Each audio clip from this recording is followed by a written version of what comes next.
नमस्कार, आप देख रहे हैं अपना बिहार। मैं हूं आपके साथ विभा उपाध्याय। नीतीश सरकार ने बड़ा फैसला लेते हुए खेल विभाग का गठन कर दिया है। खेल प्राधिकरण और स्पोर्ट्स यूनिवर्सिटी सहित तमाम गतिविधियां इसके अब अंतर्गत आएंगी। इसके साथ ही पंचायती राज विभाग के मानदेय के बढ़ोतरी के साथ कैबिनेट की बैठक में 19 एजेंडों पर मोहर लगाई गई। मुखिया का मानदेय 5,000 जबकि उप मुखिया का मानदेय 2,500 रुपए किया गया है। आंगनबाड़ी सेविका और सहायिका के मानदेय में भी बढ़ोतरी कर दी गई है। आंगनबाड़ी सेविका का मानदेय अब 7,000 किया गया है जबकि सहायिका का मानदेय 4,000 किया गया है। राज्य सरकार ने एक नया विभाग गठन का प्रस्ताव लिया है।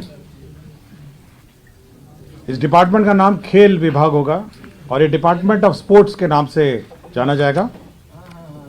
यह खेल विभाग अलग नया एक विभाग है। ग्राम पंचायत मुखिया जो हैं, इनका पूर्व में पहले मानदेय मासिक मानदेय है 2,500 रुपए था। अब बढ़ाकर इसको 5,000 कर दिया, दुगना कर दिया गया। ग्राम पंचायत उप मुखिया का मानदेय 1,200 था, इसको बढ़ा के 2,500 कर दिया गया है। ग्राम पंचायत सदस्य इसका 500 था, इसको बढ़ा के 800 कर दिया गया है। ग्राम कचहरी सरपंच जो हैं, ये 2,500 थे, इनको बढ़ा के 5,000 कर दिया गया है। और ग्राम कचहरी उप सरपंच हैं, जिसको 1,200 से बढ़ा के 2,500 कर दिया गया है। और ग्राम कचहरी सदस्य हैं, पंच हैं, जिसको 500 से बढ़ा के 800 कर दिया गया।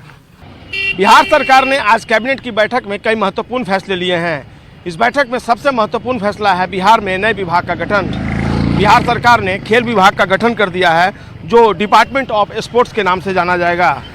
इस विभाग के तहत खेल के विकास पर ध्यान दिया जाएगा और साथ ही राष्ट्रीय और विश्व स्तर के खिलाड़ियों को तैयार करने में यह विभाग अपना महत्वपूर्ण योगदान देगा। पहले यह विभाग युवा संस्कृति एवं कला विभाग के तहत आता था, लेकिन अब यह विभाग अलग से गठित कर दिया गया है। यह बिहार सरकार का 44वां विभाग होगा। इसके पहले बिहार में 43 विभाग थे। दूसरा जो महत्वपूर्ण फैसला लिया गया है, उसके अनुसार पंचायत प्रतिनिधियों के मानदेय में बढ़ोतरी कर दी गई है। अब मुखिया को 5,000 रुपये मानदेय मिलेगा, जबकि उप मुखिया को 2,500 मानदेय मिलेगा। इसके साथ ही सरपंच को 5,000 रुपये मानदेय मिलेगा और उप सरपंच को 2,500 रुपये मानदेय मिलेगा। साथ ही समाज कल्याण निदेशालय के तहत आंगनबाड़ी सेविकाओं और सहायिकाओं के मानदेय में भी बढ़ोतरी कर दी गई है। अब सेविका के मानदेय में बढ़ोतरी करते हुए उनकी जो मानदेय राशि होगी वह 7,000 रुपये होगी, जबकि सहायिका को 4,000 रुपये की मानदेय राशि मिलेगी। इसमें भारत सरकार की तरफ से पहले 60% का अंशदान मिलता था और गवर्नमेंट ऑफ बिहार की तरफ से 40% का अंशदान मिलता था, लेकिन अब जिस तरीके से बढ़ोतरी कर दी गई है, उसमें बिहार सरकार का अंशदान 61.43 हो जाएगा, जबकि भारत सरकार का अंशदान 38.57 हो जाएगा। इसके अलावा IT पॉलिसी, बिहार में नई IT पॉलिसी 2024 जो है वो भी लागू कर दी गई है। तो जाहिर सी बात है, आज कैबिनेट ने कई सौगात दी है आंगनबाड़ी सेविकाओं को, सहायिकाओं को, जो पंचायत प्रतिनिधि मुखिया हैं, उप मुखिया हैं, सरपंच, उप सरपंच, इन सब के अलावा खिलाड़ियों के लिए भी एक बड़ी सौगात, क्योंकि मुख्यमंत्री ने पिछले शनिवार को ही कहा था कि बिहार में एक नए विभाग का गठन किया जाएगा जिसका नाम होगा खेल विभाग, और आखिरकार सरकार ने इस पर अपनी मुहर लगा दी है। कैमरा पर्सन दीपक के साथ संजय कुमार, न्यूज़ 18 पटना। तो बिहार में 44वें विभाग के तौर पर डिपार्टमेंट ऑफ स्पोर्ट्स के गठन पर बिहार प्लेयर्स एसोसिएशन के अध्यक्ष और आरजेडी नेता मृत्युंजय तिवारी ने खुशी जाहिर की है। मृत्युंजय तिवारी ने कहा कि लंबे वक्त से इसकी मांग की जा रही थी कि बिहार में खेल के विकास के लिए एक अलग से विभाग हो। ऐसे में अब अलग विभाग बनने से बिहार के खिलाड़ियों को नई ऊंचाई छूने का एक बड़ा और सुनहरा मौका हासिल होगा। से यहाँ कला, संस्कृति एवं युवा विभाग में खेल था और इस विभाग में खेल शब्द ही नहीं थे। तो एक बिहार प्लेयर्स एसोसिएशन के अध्यक्ष होने के नाते हमने लंबी लड़ाई लड़ी थी कि पूरे देश में हर राज्यों में खेल कूद का विभाग अलग है और बिहार में भी खेल कूद का विभाग अलग होना चाहिए। अब हमारे डिप्टी CM तेजस्वी यादव जी खुद ही खिलाड़ी हैं। अब खेल कूद को सरकार प्राथमिकता दे रही है, खिलाड़ियों की नियुक्ति हो रही है, सरकारी नौकरी मिल रहा है, पदक लाओ, नौकरी पाओ, ये सरकार ने, नीतीश तेजस्वी की सरकार ने किया है ऐसा काम। तो अब इंफ्रास्ट्रक्चर डेवलपमेंट की बात हो रही है।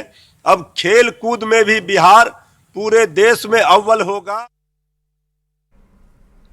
अयोध्या में श्री राम मंदिर में रामलला के विराजने में चंद दिनों का वक्त ही अब रह गया है, लेकिन आरजेडी के नेता एक से बढ़कर एक विवादित बयान दिए जा रहे हैं, वो भी एक के बाद एक लगातार बयान, बिना रुके बिना थके। ताजा बयान आरजेडी के 2 मंत्री और एक विधायक की तरफ से आया है। रिपोर्ट देखिए और समझिए क्यों राम मंदिर के नाम पर आरजेडी के नेता इतना शोर कर रहे हैं। यादव भी कह रहे हैं कि पहले अस्पताल कट जाएगा तो मंदिर पंडित जी के दिखाई में जाएगा कि अस्पताल में डॉक्टर जी को दिखाओ, बताओ। मंदिर का रास्ता मानसिक गुलामी का रास्ता होता है। आरजेडी के नेता लगातार राम मंदिर को लेकर एक के बाद एक बयान दे रहे हैं। श्री राम के नाम पर आरजेडी नेता कैसे कैसे बयान दे रहे हैं, ये सुनकर आप भी हैरान रह जाएंगे। राम के नाम पर कैसे अपनी सियासी रोटी सेकने की कोशिश आरजेडी के नेता करते हैं, पहले सुनिए शिक्षा मंत्री चंद्रशेखर को। फतेह बहादुर सिंह जी ने क्या पढ़ा? मंदिर का रास्ता मानसिक गुलामी का रास्ता होता है और फिर स्कूल का रास्ता प्रकाश का रास्ता दिखाता है। फतेह बहादुर सिंह जी ने अपनी बात नहीं बोली। हमारी माता सावित्रीबाई फूले, जो इस देश की प्रथम महिला शिक्षिका है, उसने कहीं उनके बात को दोहराया। शिक्षा मंत्री के बाद आरजेडी विधायक और सरकार की मंत्री अनीता देवी भी भगवान श्री राम के प्राण प्रतिष्ठा को लेकर विवादित बयान दे रही हैं। अनीता कहती है, अक्षत वितरण पाखंड है। हर घर में अक्षत जा रहा है और अक्षत के नाम पर गरीब लोगों से दोहन हो रहा है, शोषण हो रहा है। आरजेडी के एक और विधायक अजय यादव उर्फ रंजीत यादव राम मंदिर के बहाने बेतुका बयान दे दिया। गया के अतरी से आरजेडी के विधायक अजय यादव कहते हैं कि अयोध्या में इतनी भीड़ जुट रही है कि कहीं बीजेपी वाले बम ब्लास्ट न करवा दें। अयोध्या में जितना भीड़ जमा कर रहे हैं, अपने ही लोग से कहीं ब्लास्ट करवा देंगे, बोलेंगे कि तो पाकिस्तान वाला आतंकवादी कर दिया। ये मुसलमान लोग का सब देन है, डर ये भी है। आखिर क्यों राम के नाम पर आरजेडी के नेता विवादित और अमर्यादित बयान देते हैं? क्यों आरजेडी के नेता लगातार हमला राम के नाम पर, हिंदुओं के नाम पर ही करते हैं? समझना मुश्किल इसलिए भी नहीं क्योंकि खुद डिप्टी सीएम तेजस्वी यादव भी कह चुके हैं कि पहले अस्पताल जरूरी या मंदिर। आरजेडी नेता लगातार ऐसे बयान देकर आखिर क्या संदेश देना चाहते हैं? Bureau report, news 18। तो मंदिर को लेकर शिक्षा मंत्री चंद्रशेखर के विवादित बयान पर बीजेपी सांसद सुशील कुमार मोदी ने हमला किया है। सुशील मोदी ने शिक्षा मंत्री को मंत्रिमंडल से हटाने तक की मांग की है। आपके मंत्री हैं, आपकी सरकार के, और अगर कोई मंत्री बयान देता है तो मुख्यमंत्री क्या कर रहे हैं? ऐसे मंत्री को तो कान पकड़कर मंत्री परिषद से बाहर निकाल देने की आवश्यकता है। जिस मंत्री को उनके विभाग का सचिव पूछता नहीं है, जो मंत्री महीनों से अपने विभाग में गए नहीं, सुर्खियों में बने रहने के रोज हिंदू देवी देवताओं को गाली देते हैं, आप कह रहे हैं कि मंदिर गुलामी का प्रतीक है, तो त्यागी जी केवल बयान देने से नहीं होगा। अगर हिम्मत है तो उनको बाहर का रास्ता दिखाइए। और कोई पहली बार नहीं बयान आया, इसके पहले भी दर्जनों बार वो इस प्रकार का आपत्तिजनक बयान दे चुके हैं। तो पहले डिप्टी सीएम तेजस्वी यादव का राम मंदिर के विरोध में बयान, और अब उनके ही शिक्षा मंत्री चंद्रशेखर का एक और विवादित बयान कि मंदिर का रास्ता गुलामी का रास्ता है। और इस पर केंद्रीय मंत्री गिरिराज सिंह ने भी तेजस्वी यादव और लालू प्रसाद की जमकर आलोचना की। गिरिराज सिंह ने चंद्रशेखर पर कहा, जो मंत्री चंद्रशेखर हैं उन पर उन्होंने सीधे तौर पर कहा कि ऐसे नेताओं को डूब मरना चाहिए। ये इंडी घमंडिया जो गठबंधन है, इसने सोच लिया है हिंदुओं को अपमानित करना, सनातन को अपमानित करना। एक तरफ तमिलनाडु से स्टालिन के लोग, स्टालिन के बेटा सहित उनकी पूरी टीम ने गाली दी। कांग्रेस सहित सब लोग मुंह पे जाबी लगा के रहे लालू जी सहित, नीतीश जी सहित। अब बिहार में वो कह रहे हैं कि हम जाएंगे, अस्पताल बनाएंगे कि क्या बनाएंगे, मंदिर काहे के लिए बनाएंगे, और उनके मंत्री कह रहे हैं गुलामी का प्रतीक है। छी डूब के मर जाना चाहिए। तो आरजेडी नेता चंद्रशेखर के दिए बयान पर जेडीयू के मुख्य प्रवक्ता नीरज कुमार ने निशाना साधा है। नीरज कुमार ने कहा कि मंत्री चंद्रशेखर के लिए टीआरपी ज्यादा महत्वपूर्ण है। नीरज कुमार ने चंद्रशेखर को दोहरा चरित्र वाला शख्स बता दिया, साथ ही चंद्रशेखर के ज्ञान पर भी सवाल उठाए। बयान दे रहे हैं ये उनके लिए महत्वपूर्ण है, उनके टीआरपी के लिए महत्वपूर्ण है, उनके जीवन के दोहरा चरित्र के लिए महत्वपूर्ण है। जिस तरह से प्रोफेसर चंद्रशेखर कह रहे हैं कि मंदिर जो है वो मानसिक गुलामी को दर्शाता है, शिक्षा जो है वो प्रकाश की ओर ले जाता है। अरे शिक्षा तो प्रकाश की ओर ले ही जाता है, लेकिन ज्ञान होने के लिए भी मनुष्य को धार्मिक ग्रंथों के प्रति सम्मान का भाव व्यक्त करना। ज्ञाने नहीं रहेगा तो रामायण या कुरान शरीफ कैसे पढ़ेगा, उसका विश्लेषण कैसे करेगा।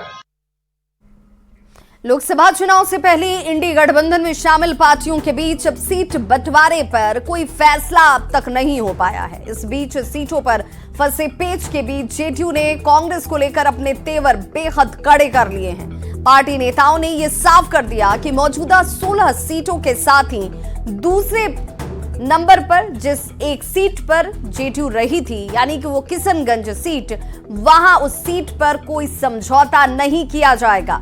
यही नहीं, कांग्रेस को आरजेडी और लेफ्ट के साथ ही बात करने की नसीहत जेडीयू के नेता दे रहे हैं। बीजेपी के खिलाफ ताल ठोकने की तैयारियों के बीच जेडीयू के तेवर क्या विपक्षी गठबंधन की मुश्किलें बढ़ाएगा, समझिए इस रिपोर्ट के जरिए। जो सीटों का बंटवारा है वो आरजेडी, कांग्रेस और वामपंथी दलों में होना है। सीट कैसे हम फर्गो करेंगे, और काफी बड़ी संख्या में उधर बच भी जाता है ना। हमने तो केवल यह कहा है कि हमारी इतनी सीटिंग सीट है, हम उन सीटों पर चुनाव लड़ेंगे। लोकसभा चुनाव होने में ज्यादा दिन नहीं रह गए। बीजेपी के खिलाफ ताल ठोकने की तैयारी कर रहा इंडी गठबंधन एक के बाद एक बैठकें कर रहा है। सीट शेयरिंग को लेकर दिल्ली में हुई रविवार की बैठक को कांग्रेस और आरजेडी दोनों ही सकारात्मक बता रहे हैं, लेकिन किसको कितनी सीटें मिलेंगी इस पर कोई कुछ नहीं कह रहा। इन सब के बीच जेडीयू के तेवर कांग्रेस को लेकर बेहद तल्ख हो चुके हैं। सीटों के बंटवारे को लेकर पहले केसी त्यागी का बयान सुन लीजिए। हमारा 17 ही सीटों पर दावा है जो बहुत उचित है, और जो हमारे सिटिंग एमपी हैं वो यथावत अपनी सीटों पर रहेंगे, लिहाजा हमसे तो वार्ता करने की कोई आवश्यकता नहीं। केसी त्यागी ही नहीं, जेडीयू के दूसरे नेताओं के तेवर भी बता रहे हैं कि जेडीयू सीटों के तालमेल को लेकर समझौता करने के मूड में जरा भी नहीं है। नीतीश के करीबी कुछ नेताओं के बयान सुन लीजिए। सीट कैसे हम फर्गो करेंगे, और काफी बड़ी संख्या में उधर बच भी जाता है ना। 16 के बाद कितना बच जाता है, लगभग 24 सीट। हमने तो केवल यह कहा है कि हमारी इतनी सीटिंग सीट है, हम उन सीटों पर चुनाव लड़ेंगे। बाकी 24 सीट है, तो 24 सीट पर राष्ट्रीय जनता दल, कांग्रेस, वामपंथी पार्टियां सबकी दावेदारी बनती है। जेडीयू ने अपने सहयोगियों पर बेहद तल्ख रुख अख्तियार कर लिया है। सीट शेयरिंग के साथ समझौता करने के मूड में तो पार्टी के नेता कतई नहीं दिख रहे। कांग्रेस पर आरजेडी और लेफ्ट पार्टियों के साथ बातचीत की बात कहकर जेडीयू ने गेंद कांग्रेस के पाले में डाल दी है। अगली रिपोर्ट में बताएंगे कि कांग्रेस और लेफ्ट पार्टियों के लिए आरजेडी कितनी सीटें छोड़ेगा। न्यूज़ 18 के लिए दिल्ली से अमितेश सिंह, पटना से आनंद अमृतराज के साथ ब्यूरो रिपोर्ट। और इस बीच बड़ी खबर, सीएम नीतीश कुमार से सीपीआई के नेता ने मुलाकात की है। सीपीआई महासचिव डी राजा ने जाकर मुख्यमंत्री नीतीश कुमार से मुलाकात की है। बताया जा रहा है सीट शेयरिंग को लेकर सीएम नीतीश से ये मीटिंग हुई है। तकरीबन 20 मिनट तक मुलाकात का ये दौर चलता नजर आया। सीएम हाउस से जब बाहर निकल रहे थे डी राजा। तो मीडिया से हालांकि उन्होंने किसी तरह की बातचीत नहीं की। ये तस्वीर देख लीजिए इस वक्त आपके टीवी स्क्रीन पर भी, जहां पर 20 मिनट तक सीट शेयरिंग को लेकर मुख्यमंत्री नीतीश कुमार से डी राजा की मुलाकात होती है। सीएम आवास पर ही ये मुलाकात हुई, लेकिन जब मीडिया ने किस तरह की बातचीत हुई, क्या बातचीत हुई, जब जानने का प्रयास किया तो मीडिया से उन्होंने दूरी बना ली। बिहार में लोकसभा की 17 सीटों पर जेडीयू के दावे पर बीजेपी सांसद सुशील कुमार मोदी ने तंज कसा है। सुशील मोदी ने कहा कि जेडीयू और आरजेडी के लोग हताशा में हैं और कोई भी सहयोगी दल कांग्रेस को बॉस मानने को तैयार ही नहीं है। तो स्वाभाविक है कि राजद जदयू के लोग निराश हैं, फ्रस्ट्रेटेड हैं कि कांग्रेस जिस मंथर गति से चल रही है और बीजेपी जिस तेजी के साथ चीजों को तय करती जा रही है, तो इसलिए जदयू को लगना बहुत स्वाभाविक है कि हम तो इस लड़ाई में कहीं टिकेंगे नहीं, हम तो कहीं रहेंगे नहीं। तो जो अपना फ्रस्ट्रेशन था कांग्रेस के प्रति, उसको किसी त्यागी ने प्रकट किया। लेकिन देखिए, कांग्रेस को कोई फर्क नहीं पड़ने वाला है। कांग्रेस एक निश्चित सीट से कम कभी चुनाव नहीं लड़ेगी। ये सहयोगी दल के लोग कांग्रेस पर दबाव डालकर बंगाल में 2 सीट लड़ लीजिए, बिहार में 4 सीट लड़ लीजिए, जबकि कांग्रेस की ताकत 2 और 4 से बहुत ज्यादा है। इसलिए इनकी एक खींचतान अभी और लंबे समय तक चलती रहेगी। केंद्रीय मंत्री पशुपति कुमार पारस ने इंडिया अलायंस पर बड़ा बयान दिया है। पशुपति कुमार पारस ने कहा कि इंडिया अलायंस ज्यादा दिन तक चलने वाला नहीं है और ये बहुत जल्द टाएं फिस हो जाएगा। वहीं नीतीश कुमार के फिर से एनडीए में आने के सवाल पर पशुपति कुमार पारस ने कहा कि वे पहले निर्णय लें कि उन्हें किधर जाना है, उसके बाद ये देखा जाएगा। पशुपति पारस ने कहा कि नरेंद्र मोदी तीसरी बार देश के प्रधानमंत्री बनेंगे और 2029 तक प्रधानमंत्री पद के लिए कहीं कोई वैकेंसी है ही नहीं। ये लोग इंडिया गठबंधन में रहने वाले नहीं है, बहाना है। और पहली बार मुझको लगता है कि 18 वर्ष के राजनीतिक जीवन तो उनका अधिक करके 18 वर्ष तक बिहार के मुख्यमंत्री बने नीतीश जी, और पहली बार वो गच्चा खाए।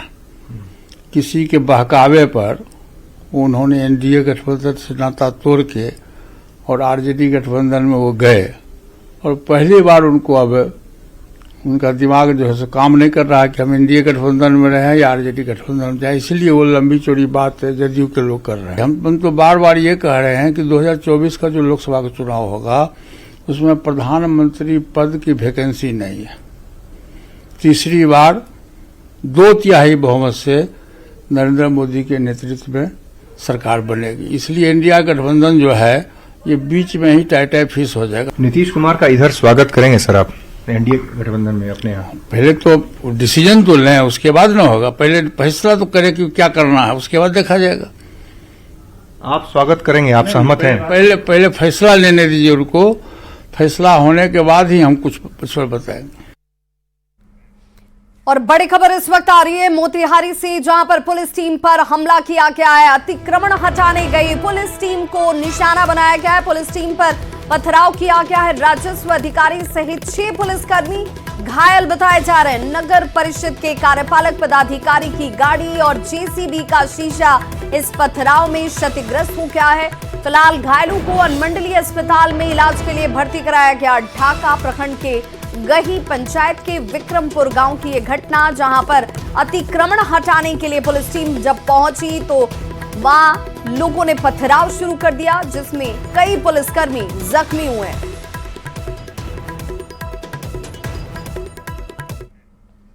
दरभंगा के मोरू थाने में कुछ असामाजिक तत्वों ने आग लगा दिया। पुलिस वालों को थाने के अंदर ही जलाने की कोशिश की गई, जिसके बाद पुलिस ने कार्रवाई करती हुई सीसीटीवी फुटेज के आधार पर आरोपी को गिरफ्तार कर लिया है। लेकिन बड़ा सवाल ये कि क्या खाकी का खौफ खत्म हो चुका है? भाई भाई में लड़ाई, मोरू थाने में आग लगाई और सलाखों में पहुंचा आरोपी। बड़ी साजिश नाकाम।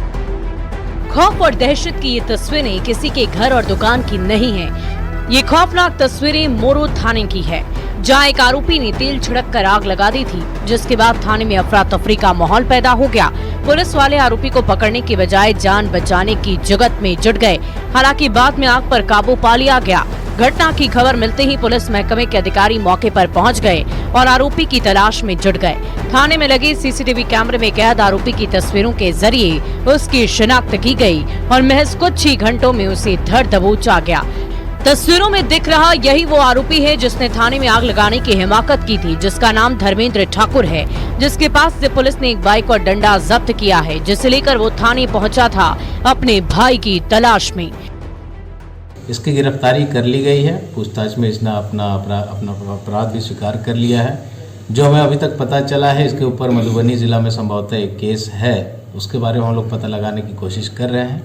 और इसका एक और भाई है जो पहले देसी शराब बनाने के जुर्म में जेल जा चुका है। और सभी बिंदुओं पे हम लोग पूछताछ कर रहे हैं, अनुसंधान भी कर रहे हैं। पूछताछ में पता चला है कि आरोपी धर्मेंद्र ठाकुर का अपने भाइयों के साथ झगड़ा हुआ था, जिसके बाद उसके भाई ने डायल 112 को फोन करके पुलिस को बुला लिया था। घटनास्थल पर पहुंची पुलिस ने थाना जाकर शिकायत करने के लिए कहा था और इसी बीच आरोपी धर्मेंद्र ठाकुर अपने दोस्त अरुण यादव के साथ लाठी डंडे लेकर बाइक से मोरू थाने पहुंच गया और थाने के अंदर अपने भाई को खोजने लगा। जब भाई नहीं मिला तो उसने थाने में रखा डीजल छिड़ककर माचिस से आग लगा दी। घटना के समय पदाधिकारी जिनकी ड्यूटी थी या जो बल थे जिनकी ड्यूटी थी, उनके द्वारा त्वरित कार्रवाई क्यों नहीं की गई, इसको घटना घटित होने से क्यों नहीं रोका गया, उसके संबंध में हम लोग जांच कर रहे हैं। एसडीपीओ सदर से जांच रिपोर्ट देने के लिए कहा गया है कि 2 दिन के अंदर जांच रिपोर्ट अपना दें। रिपोर्ट प्राप्त होने के उपरांत इन दोनों जो भी दोषी होगा, अगर लापरवाही सामने आती है तो उन पर भी कार्रवाई की जाएगी। अब सवाल ये है कि क्या लोगों के जहन से खाकी का खौफ खत्म हो चुका है? थाने में तैनात जवानों ने आरोपी को क्यों नहीं रोका? आरोपी को थाने में रखा डीजल कैसे मिल गया? इन सारे सवालों का जवाब जांच टीम तलाश रही है ताकि लापरवाह पुलिस वालों पर कार्रवाई की जा सके, भविष्य में फिर ऐसी वारदात नहीं दोहराई जा सके और कानून का खौफ कायम रहे। न्यूज़ 18 के लिए दरभंगा से विपिन कुमार दास के साथ ब्यूरो रिपोर्ट। तो इस बुलेटिन में बस इतना ही। नमस्कार।